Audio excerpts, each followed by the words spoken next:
बच्चों, आज हम सुक्खू दुक्खू की कहानी का 5वां भाग सुनेंगे।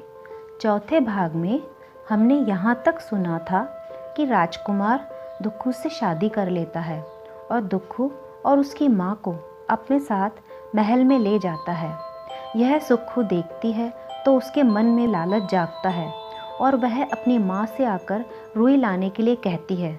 वह जिद करती है कि माँ, मुझे रुई लाकर दो। तब सुक्खू की माँ सुक्खू को रुई लाकर देती है।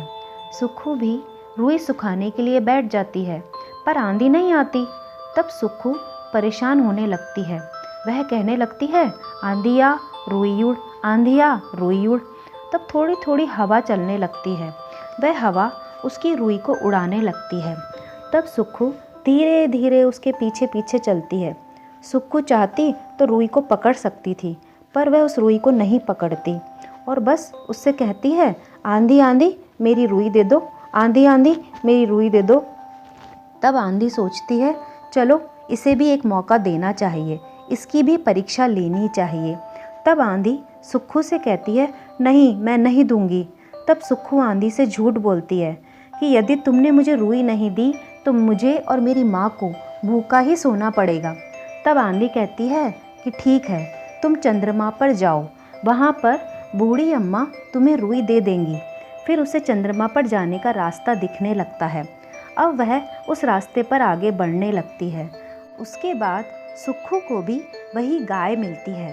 वह कहती है, सुक्खू सुक्खू, मुझे बहुत ज़ोर से भूख लगी है, कुछ खाने को ला दो।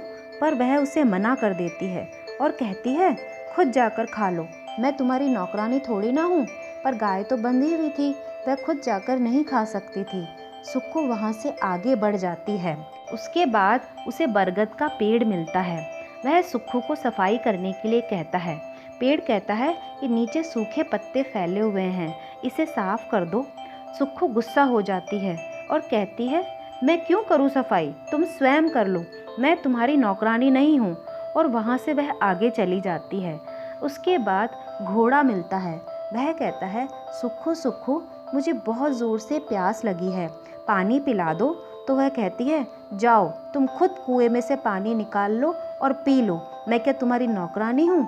यह कहकर वह आगे चली जाती है। फिर वह चंद्रमा पर पहुँच जाती है। वहाँ वह बूढ़ी अम्मा को चरखा काटते हुए देखती है और कहती है, ओ बूढ़ी अम्मा, वो कमरा कहाँ है जहाँ पर वो कपड़े रखे हुए हैं। तब वह अम्मा उसे कमरा दिखा देती है।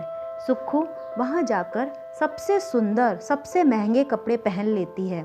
फिर आकर वह बूढ़ी अम्मा से पूछती है कि बताओ, वो सरोवर कहाँ है जहाँ डुबकी लगानी है। बूढ़ी अम्मा उंगली के इशारे से उसे बताती है और यह भी कहती है कि केवल 2 ही डुबकी लगाना, एक भी ज़्यादा मत लगाना। बच्चों, इस कहानी का अंतिम भाग हम कल सुनेंगे।